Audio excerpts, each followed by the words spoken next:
Hello friends, Tamil Nadu ration கடைக்கான 2024க்கான salesman பேக்கருக்கு நோட்டிஃபிகேஷன் விட்டுருக்காங்க. ஸோ விட்டு 2 நாள் ஆச்சு. எனக்கு ஒர்க் இருந்தனால என்னால் வீடியோ கண்டினியூஸாக போட முடியல. ஸோ நிறைய பேர் கேட்டுட்டு இருந்தீங்க, ப்ரோ அப்டேட் பண்ணுங்கள் அப்படின்னு சொல்லிட்டு. ஸோ எல்லாருக்கும் தெரிஞ்சிருக்கும், போன ரேஷன் ஷாப் இதுக்கு நம்ம அப்டேட்லேருந்து இன்டர்வியூ போனதுலேருந்து ரிசல்ட் வர வரைக்கும் ஒவ்வொரு வீடியோவும் பார்த்து போட்டிருக்கோம். ஸோ ஃபஸ்ட் டைம் நம்ம சேனலுக்கு வரீங்கன்னா மறக்காமல் நம்ம டிஎன்பிஎஸ்சி இன்னோவேஷன் சேனலை சப்ஸ்கிரைப் பண்ணிக்கோங்க. ஸோ ஃபஸ்ட்டு இந்த ஜியோ விட்டுருக்காங்க, அது என்ன ஏது தமிழ்நாடு முழுக்க என்ன சொல்லியிருக்காங்க அப்படிங்கிறது எல்லாமே ஷார்ட் அண்ட் ஸ்வீட்டாக டக்குன்னு பார்த்துருவோம். ஸோ பார்த்திங்கன்னா கூட்டுறவுத்துறையிலேருந்து ஒரு ஜியோ அனுப்பியிருக்காங்க. அதில் என்ன சொல்லியிருக்காங்கன்னா, மாவட்ட ஆள் சேர்ப்பு நிலையம் டிஆர்பின்னு சொல்லுவாங்க. 2024க்கான பொது விநியோக திட்டம்னா ரேஷன் கடை, அதுக்கு கீழே செயல்படக்கூடிய நியாய விலை கடை. விற்பனையாளர் கட்டுநர்னா சேல்ஸ்மேன் பேக்கர், அந்த பில்லு போடுறவங்க அப்புறம் அளந்து போடுறவங்க. அந்த பணியிடங்களுக்கு இது என்னது நம்ம ஜாப் ஃபில் பண்ணுவாங்க இல்லையா, வேகன்சி ஃபில் பண்ணுறதுக்கான இதுன்னு சொல்லி போட்டிருக்காங்க. ஸோ அதுக்கப்புறம் 2024ஆம் ஆண்டோட மாவட்ட ஆட்சேர்ப்பு நிலையம் மூலம் நம்ம விநியோக திட்டத்தின் கீழ் செயல்படும் கூட்டுறவு நியாய விலை கடை விற்பனையாளர் மற்றும் கட்டுநர் தேர்வு செய்வதற்கு தொடர்பாக வழங்கப்படுகிறது அறிவுரைகள்னு சொல்லிட்டு கொடுத்துருக்காங்க. வேறு என்ன சொல்லியிருக்காங்கன்னு சொல்லிட்டு பார்ப்போம். அடுத்து கீழே கூட்டுறவு நியாய விலை கடையில் பார்த்திங்கன்னா நம்ம எப்படி எல்லாம் இது பண்ணணுன்றதுக்காக ஒரு இது மாதிரி சொல்லியிருக்காங்க, ஒரு டார்கெட் மாதிரி கொடுத்துருக்காங்க. அதாவது என்னென்னா 2024க்கு ஆளுங்களெல்லாம் எப்படி ஃபில் பண்ணணும் அப்படிங்கிறதுக்கு ஒரு இது மாதிரி ஒரு லிஸ்ட் மாதிரி ஒரு டேபிளர் காலம் மாதிரி கொடுத்துருக்காங்க. ஸோ அது என்னன்னு சொல்லிட்டு கீழே இருக்குது, அதை பார்த்துருவோம். டிஸ்ட்ரிக்ட் ரெக்யர்மெண்ட் பிரியூ, அதாவது பார்த்திங்கன்னா அந்த டார்கெட்டோட இது டேபிளர் காலம். ஸோ ஃபஸ்ட்டு பார்த்திங்கன்னா சொல்லியிருக்காங்க பாருங்கள், getting resolutions minutes for the society recording. அதாவது இந்த ஏஜ் அதுக்கப்புறம் சேல்ஸ்மேன் பேக்கரோட எலிஜிபிள் யார் என்ன ஏதுங்கிறதெல்லாம் இந்த இது 7/10/2024க்குள்ளே அந்த இதை முடிக்கணும். அதே மாதிரி பார்த்திங்கன்னா ஆல்ரெடி இருக்கவங்களுக்கு இந்த ப்ரொமோஷன் சொல்லி போடுவாங்க, அதெல்லாம் போட்டுட்டு தான் இந்த காலி வேகன்சி எத்தனைன்னு கணக்கு போடுவாங்க. ஸோ அதெல்லாம் முடிக்கணும். டிஆர்பி கமிட்டி 8ஆம் தேதி 10ஆம் மாதம், அதாவது 8/10/24க்குள்ளே முடிக்கணும். நோட்டிஃபிகேஷன் 2 நியூஸ் பேப்பர் இன் டிஸ்ட்ரிக்ட் அப்படின்னு சொல்லிட்டு போட்டிருக்காங்க. 9/10 இன்னொன்று, அதாவது பார்த்திங்கன்னா 2 நியூஸ் பேப்பரில் நோட்டிஃபிகேஷன் வெளியிடுவாங்க. இன்னையிலேருந்து இன்றைக்கி வரைக்கும் அப்ளை பண்ணிக்கலான்னு. அது பார்த்திங்கன்னா நோட்டிஃபிகேஷன் 9ஆம் தேதி விட்டுருவாங்க. 9ஆம் தேதி 10ஆம் மாதம், அதாவது இப்போ நம்ம 10ஆம் மாதம் 1ஆம் தேதி இன்றைக்கி, 9லேருந்து அடுத்த மாதம் 11ஆம் மாதம் 7ஆம் தேதி வரைக்கும் ஒரு மாதம் நமக்கு அப்ளை பண்ண விடுவாங்க. ஆன்லைனில் அப்ளை பண்ணோம், அது எல்லாமே நம்ம அப்ளை விட்டதுக்கப்புறம் பார்த்துக்கலாம். ஸோ அது அந்த அப்ளிகேஷன்ஸ்லாம் வெரிஃபை பண்ண ஒரு கமிட்டி இருக்குது. ஸோ அது பார்த்திங்கன்னா அந்த கமிட்டி எப்படி என்னங்கிறதெல்லாம் அந்த யாரெல்லாம் இப்போ நம்ம அப்ளை பண்ணும்போது ஏதாவது சர்டிஃபிகேட்டில் தான் இது இருந்தால் நம்ம ரிஜெக்ட் பண்ணிடுவாங்க. ஸோ அதெல்லாம் நான் அப்புறமா டீட்டெயிலாகவே சொல்கிறேன். அது 8/11க்குள்ளே அந்த வேலை முடிக்கணும். இன்டர்வியூ டேட் டியூரேஷன் 25/11லேருந்து 9/12 அதுக்கு தேதிக்குள்ளே தமிழ்நாடு முழுக்க நடத்தி முடிக்கணும்னு சொல்கிறாங்க. So finalization of candidates, final selection list interview முடிஞ்சதுக்கப்புறம் 2024 12 டிசம்பர் மாதம் 24 கிட்டத்தட்ட கிறிஸ்மஸ்க்கு முன்னாடி நாள் அப்போ அதெல்லாம் இது பண்ணணும்னு சொல்கிறாங்க ரிசல்ட்டு. ஸோ அதுக்கப்புறம் கம்யூனிட்டி சொசைட்டிஸ்க்கு கம்யூனிகேஷன் நம்ம வேலையில் போய் ஜாயின் பண்ணுறது 27/12ங்கிற மாதிரி சொல்கிறாங்க. ஸோ போன வருஷமே நமக்கு தெரியும் ரிசல்ட் வர எவ்வளோ லேட் ஆச்சுன்னு. அதே மாதிரி இந்த நோட்டிஃபிகேஷனை பற்றி சொல்லும் போது நிறைய பேர் காசு தான் மணி தான் கமெண்ட்டில் லைனாக வருவீங்க, எனக்கு அதுவும் தெரியும். அவங்களுக்கும் வரேன், நான் சொல்கிறேன், அவங்களுக்கும் நான் தனியாக போடுறேன். ஸோ இது ஃபஸ்ட்டு இருக்கிற ஜிஓ பிடிஎஃப்பில் இது தான். இன்னொன்று இருக்குது, அதையும் பார்த்துருவோம் இந்த வீடியோலேயே கண்டினியூவாக. ஸோ இதில் என்ன சொல்லியிருக்காங்கன்னா, நியாய விலை கடை விற்பனையாளர் கட்டுநர் பணியிடங்களுக்கு ஒவ்வொரு விண்ணப்பதாரரும் நிர்ணயிக்கப்பட்ட கல்வி தொகுதி பெற்ற மதிப்பெண்கள் அடிப்படையில் அனைத்து நேர்முக தேர்வு நடத்தியும் தேர்வு செய்வதற்கான திருத்தப்பட்ட வழிகாட்டு நெறிமுறைன்னு கொடுத்துருக்காங்க. அதாவது எக்ஸாம் கிடையாது, இன்டர்வியூ மட்டும்தான், சர்டிஃபிகேட் வெரிஃபிகேஷன் இருக்கும். அதுக்கப்புறமேட்டு நம்ம நேர்முக தேர்வுனா இன்டர்வியூ, இதை வச்சு நம்ம எடுத்த மார்க்கை வச்சு அது எல்லாமே நான் கீழே வரும் சொல்கிறேன். ஸோ என்ன இருக்கோ அதை ஷார்ட்டாக டக்குன்னு பார்த்துருவோம். காலி பணியிடங்கள் விவரங்களை அறிவித்தல் அப்படின்னு சொல்லிட்டு போட்டிருக்காங்க. அதாவது ஏற்பட்ட நாளிலிருந்து 15 நாட்களுக்கு பின்னர் ஏற்படும் காலி பணியிடங்கள் அத்தனையும் காலி பணியிடம் ஏற்படக்கூடும் நாளிலிருந்து 90 நாட்களுக்கு முன்னரும் நிரப்பப்பட வேண்டிய பதவி விவரங்களுக்கு சம்மந்தப்பட்ட ஆட்சேர்ப்பு நிலையத்துக்கு தெரிவிக்க வேண்டும். ஆல்ரெடி ஒர்க் பண்ணுற அந்த ரேஷன் கடைகளெல்லாம் எத்தனை காலி பணியிடம் இருக்குது, ப்ரொமோஷன் எத்தனை பேருக்கு பண்ணுனா அது எப்படி காலி ஆகுது, அந்த லிஸ்ட்டெல்லாம் இது பண்ணுவாங்க. அதுக்கப்புறமேட்டு என்ன சுழற்சி முறைனா அது நம்ம என்ன மாதிரி அந்த மார்க் அடிப்படையில் அந்த மாதிரிலாம் சொல்லுவோம் இல்லையா. ஸோ பார்த்திங்கன்னா அடுத்து கொடுத்துருக்காங்க பாருங்கள், அந்த பிரிவுக்கு என்ன சுழற்சி முறையில் வேகன்சி இந்த மாதிரி பேக்லாக் வேகன்சிலாம் எத்தனை இருக்குது எல்லாம் சொல்லி பார்ப்பாங்க. ஸோ அதெல்லாம் அவங்க நடத்துகிற ப்ராசஸ்ஸு. நமக்கு இந்த நோட்டிஃபிகேஷன்லாம் விட்டதுக்கப்புறம் என்ன ஏதோ ஆன்லைன் விண்ணப்ப படிவம், ஆன்லைனில் எப்படி அப்ளை பண்ணுங்கிறதுக்கு ஒரு டெமோ கொடுத்துருக்காங்க பாருங்கள். அது ஒன்றும் இல்லைங்க, ஜென்ரல் தான், அதில் இருக்கிறது அப்படியே படித்து பாருங்கள். பேர், ஃபோட்டோ, டேட் ஆஃப் பர்த், அப்பா பேர், அட்ரஸ்ஸு, நம்ம எங்கே இது பண்ணுறோம், அப்புறம் ரேஷன் கடையில் இருக்க இது அதெல்லாம் விவரம். அதுக்கப்புறமேட்டு பேக்கருக்குன்னா 10ஆம் வகுப்பு முடிச்சிருக்கணும், விற்பனையாளர்னா 12ஆம் வகுப்பு இல்லைனா அதற்கு இணையானது முடிச்சிருக்கணும், 12th முடிச்சிருக்கணும், இல்லைனா 10th முடிச்சு டிப்ளமோ முடிச்சிருக்கணும். அதுக்கு மேலே நீங்கள் என்ன வேணால் படிச்சிருக்கலாம். பேக்கருக்கு 10th முடிச்சிருக்கணும், அதுக்கு மேலே நீங்கள் என்ன வேணால் படிச்சிருக்கலாம். புரியுதா?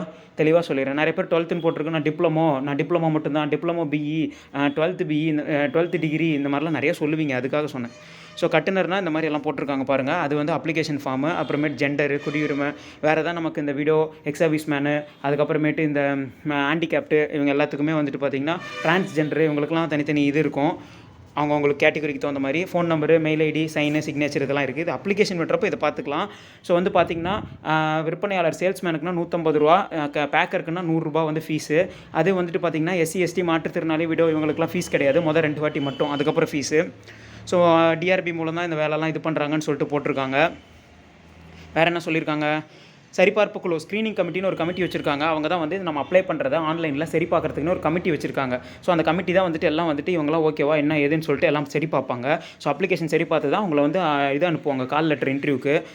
அதுக்கப்புறமேட்டு அவங்க பணி என்ன ஏது அதெல்லாம் சொல்லியிருக்காங்க. டிஆர்பின்னு சொல்லுவாங்க இல்லையா, ஒவ்வொரு டிஸ்ட்ரிக்ட்லேயும் இருக்குது இல்லையா, அவங்களுக்கு வந்து தகுதியான விண்ணப்பம் பட்டியல் தயாரித்து அதை இது பண்ணி அனுப்புவாங்க. ஸோ அதுக்கப்புறம் மதிப்பெண்கள் அடிப்படையில் வெயிட்டேஜ், இது ரொம்ப முக்கியம். நிறைய பேருக்கு இது குழப்பம் இருக்கும், நான் தெளிவாக சொல்லிடுறேன். இப்போ நீங்கள் வந்து பேக்கருக்குன்னா 10th மார்க்கு, சேல்ஸ்மேனுக்குன்னா 12th மார்க்கு, 12th படிக்காதவங்களுக்கு டிப்ளமோவில் பர்சன்டேஜ் வச்சுருப்பீங்கல்ல. அதாவது பாருங்கள், இதில் அந்த ஃபார்முலா கொடுத்துருக்காங்க, நல்லா பாருங்கள். ஒன்றுமே இல்லை, தெளிவாக சொல்கிறேன் கேளுங்க. இப்போ நீங்கள் 12th முடிச்சிருக்கீங்களா, 12th நீங்கள் எத்தனை மார்க் எடுத்திருக்கீங்களோ அந்த மார்க்கு டிவைடட் பை மொத்த மதிப்பெண். இப்போ நீங்கள் 1200க்கு ஒரு 1000 எடுத்திருக்கீங்கன்னு வச்சுக்கலாம். 1000 உங்கள் மார்க்கை மேலே போடுங்க, மொத்த மார்க்கை கீழே போடுங்க. ஃபஸ்ட்டு டிவைட் பண்ணுங்கள், பெருக்கல் இந்த பக்கம் 50னா 50க்கு தான் எடுத்துப்பாங்க. அதாவது எப்படி சொல்கிறதுனா 50% தான் உங்கள் மார்க்கு, மீதி 50% நீங்கள் வந்துட்டு இன்டர்வியூ அட்டன் பண்ணுறது. புரியுதுங்களா? நீங்கள் எவ்வளோ மார்க் வேணால் எடுங்க. இப்போ 10th முடிச்சிருக்கீங்கன்னா நீங்கள் 500க்கு 400 எடுத்திருக்கீங்கன்னு வச்சுக்கலாம். அந்த 400 டிவைடட் பை 500ன்னு போடுங்க. ஒன்று வருமா, பெருக்கல் 50ன்னு போடுங்க. எத்தனை வருதோ அதை வச்சு தாங்க அவங்க இது பண்ணுவாங்க. அதை தான் மார்க்காக எடுத்துப்பாங்க. அதை வந்து 50%க்கு எடுத்துப்பாங்க. தெளிவாக புரியும்னு நினைக்கிறேன். நிறைய பேர் பெருக்கிட்டு டிவைட் பண்ணுவீங்க. போர்டு மாஸ் ரூலில் தெரிஞ்சிருக்கணும். ஃபஸ்ட் எப்பயுமே டிவைட் பண்ணிட்டு தான் மல்டிபிள் பண்ணணும். ஸோ இது பண்ணிங்கன்னா உங்களுக்கு ஒரு மார்க் வரும், அதை தெரிஞ்சு வச்சுக்கோங்க. இதை அப்ளை பண்ணும்போது நமக்கு இன்டர்வியூ போகும்போது அது கொஞ்சம் நல்லா இருந்துச்சுன்னா நமக்கு நல்லா கிடைக்கும். இல்லைனா இன்டர்வியூ அட்டன் பண்ணணும், கொஞ்சம் நல்லா பண்ணணும். கம்மியாக இருந்தால் அப்படி 50% தான் அந்த மார்க் எடுத்துப்பாங்க. எவ்வளோ மார்க் இருந்தாலும் மீதி 50% இன்டர்வியூவில் தான் இருக்குது. ஸோ தெளிவாக சொல்லிட்டேன். கமெண்ட்டில் ஏதாவது டவுட் இருந்தால் கேளுங்க.